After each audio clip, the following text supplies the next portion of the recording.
नमस्कार दोस्तों, आपका स्वागत है मसाला पॉपकॉर्न चैनल पर, जहां हम आपको फिल्मों की कहानियां आसान और मजेदार तरीके से समझाते हैं। आज हम आपके लिए लाए हैं 2022 में रिलीज हुई चीनी science fiction comedy film moon man की कहानी। इस फिल्म का निर्देशन किया है चियू जांग ने और इसकी कहानी एक ऐसे इंसान के इमोशनल और मजेदार सफर पर आधारित है जो चांद पर अकेला रह जाता है। तो चलिए शुरू करते हैं इस अनोखी और दिलचस्प फिल्म की कहानी।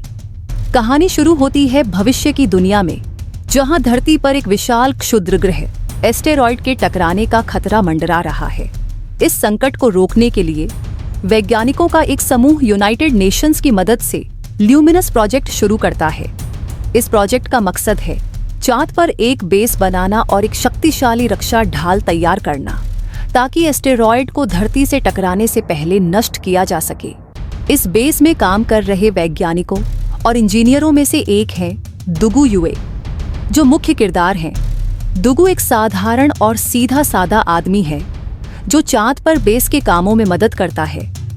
वह अपने साथी वैज्ञानिकों के बीच थोड़ा अलग महसूस करता है, क्योंकि उसकी काबिलियत बाकी लोगों जितनी नहीं है। दुगू को अपने काम में मजा तो आता है, लेकिन वह खुद को दूसरों के मुकाबले कमतर समझता है। सब कुछ सही चल रहा होता है, लेकिन तभी एस्टेरॉयड धरती की तरफ तेजी से बढ़ने लगता है। इसे रोकने के लिए टीम को तुरंत चांद का बेस खाली करना पड़ता है। सभी लोग इमरजेंसी में धरती पर लौट जाते हैं, लेकिन गलती से दुगू पीछे छूट जाता है। वह बेस के एक कोने में काम कर रहा होता है और इमरजेंसी कॉल सुन नहीं पाता। जब वह बाहर आता है तो उसे पता चलता है कि वह चांद पर अकेला रह गया है। दुगू को लगता है कि लोग जल्द ही उसे लेने आएंगे, लेकिन तभी एक बड़ा धमाका होता है। एस्टेरॉयड धरती से टकरा जाता है और वह देखता है कि धरती पूरी तरह नष्ट हो चुकी है। ये देखकर दुगू टूट जाता है। उसे लगता है कि अब वह हमेशा के लिए चांद पर अकेला रह जाएगा। शुरू में दुगू अकेलेपन से जूझता है। वह चांद पर बेस में पड़े संसाधनों का इस्तेमाल करता है, लेकिन हर दिन उसे महसूस होता है कि इंसानी साथ की कमी उसे खा रही है। इस दौरान वह बेस के अंदर मौजूद एक छोटी कंगारू जैसी रोबोटिक क्रिएचर, जिसे चेकिंग कैंगरू कहा जाता है, से दोस्ती कर लेता है। किंग कैंगरू के साथ उसकी बॉन्डिंग मजेदार और इमोशनल दोनों है। दुगू को धीरे धीरे एहसास होता है कि उसे हार नहीं माननी चाहिए। वह चांद पर मौजूद रिसोर्सेस का इस्तेमाल करता है और खुद को जीवित रखने के नए नए तरीके ढूंढता है। इस बीच उसे यह भी समझ में आता है कि धरती पूरी तरह खत्म नहीं हुई है। वहां कुछ लोग अभी भी बचे हैं और वे उसके ऊपर नजर रख रहे हैं। धरती पर बचे हुए लोग भी दुगू की हालत को देख रहे होते हैं। उन्हें यह देखकर आश्चर्य होता है कि दुगू अकेला होते हुए भी हार नहीं मान रहा है। वह न सिर्फ चांद पर जीवित है, बल्कि अपने मजेदार और अनोखे अंदाज में समय बिता रहा है। धरती पर लोग उसकी हिम्मत और जज्बे की कहानियां सुनकर प्रेरित होते हैं। दुगू अपने अकेलेपन से लड़ने के लिए अजीबोगरीब हरकतें करता है। वह खुद को सुपर हीरो समझने लगता है और चांद पर एक नकली दुनिया बसाने की कोशिश करता है। इन सब के बीच किंग कांगरू उसके लिए एक सच्चा दोस्त बन जाता है। दोनों की दोस्ती फिल्म में कई मजेदार और इमोशनल मोड़ लाती है।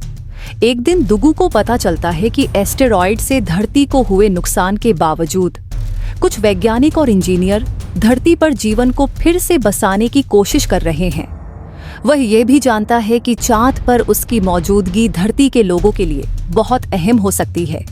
दुगू यह तय करता है कि वह धरती पर बची हुई मानवता की मदद करेगा। इसके लिए वह चांद पर मौजूद संसाधनों का इस्तेमाल करके एक सिग्नल भेजने की कोशिश करता है, लेकिन यह काम इतना आसान नहीं है। उसे कई तकनीकी समस्याओं का सामना करना पड़ता है। इस दौरान दुगू और किंग कांगरू की टीम वर्क कई मजेदार सिचुएशंस पैदा करती है। कभी किंग कांगरू दुगू की योजनाओं को बिगाड़ देता है, तो कभी वह ऐसी चालाकी दिखाता है कि दुगू खुद हैरान रह जाता है। उनकी यह दोस्ती दर्शकों को हंसाने के साथ साथ इमोशनल भी करती है। फिल्म का क्लाइमेक्स बेहद इमोशनल और प्रेरणादायक है। दुगू अपने हिम्मत और लगन से धरती पर बचे हुए लोगों को सिग्नल भेजने में कामयाब हो जाता है। वह यह साबित करता है कि इंसानी जज्बा और उम्मीद कभी खत्म नहीं होती। चाहे हालात कितने भी मुश्किल क्यों ना हो। फिल्म के अंत में दुगु को पता चलता है कि उसकी इस कोशिश ने धरती पर लोगों को एकजुट कर दिया है। लोग अब दुगु को एक हीरो के रूप में देखते हैं। वह अपनी साधारण जिंदगी से निकलकर एक ऐसा इंसान बन गया है जिसने अपनी हिम्मत और जज्बे से पूरी दुनिया को प्रेरित किया। मून मैन सिर्फ एक अकेले इंसान की कहानी नहीं है। ये हमें सिखाती है कि चाहे हालात कितने भी मुश्किल क्यों ना हो, उम्मीद और संघर्ष से हर मुश्किल को जीता जा सकता है। दुगु का सफर हमें यह भी याद दिलाता है कि अकेलापन और संघर्ष हमें हमारी असली ताकत दिखाते हैं। दुगु और किंग कांगरू की कहानी में हास्य, इमोशन और प्रेरणा का अद्भुत संतुलन है। ये फिल्म न केवल हमें हंसाती है बल्कि सोचने पर भी मजबूर करती है कि जीवन में हर मुश्किल के बावजूद आगे बढ़ना कितना जरूरी है। दोस्तों, अगर आपको यह कहानी पसंद आई हो तो इस वीडियो को लाइक और शेयर जरूर करें और हमारे चैनल मसाला पॉपकॉर्न को सब्सक्राइब करना न भूलें, क्योंकि हम आपके लिए ऐसी ही मजेदार और प्रेरणादायक फिल्म कहानियां लाते रहेंगे। धन्यवाद।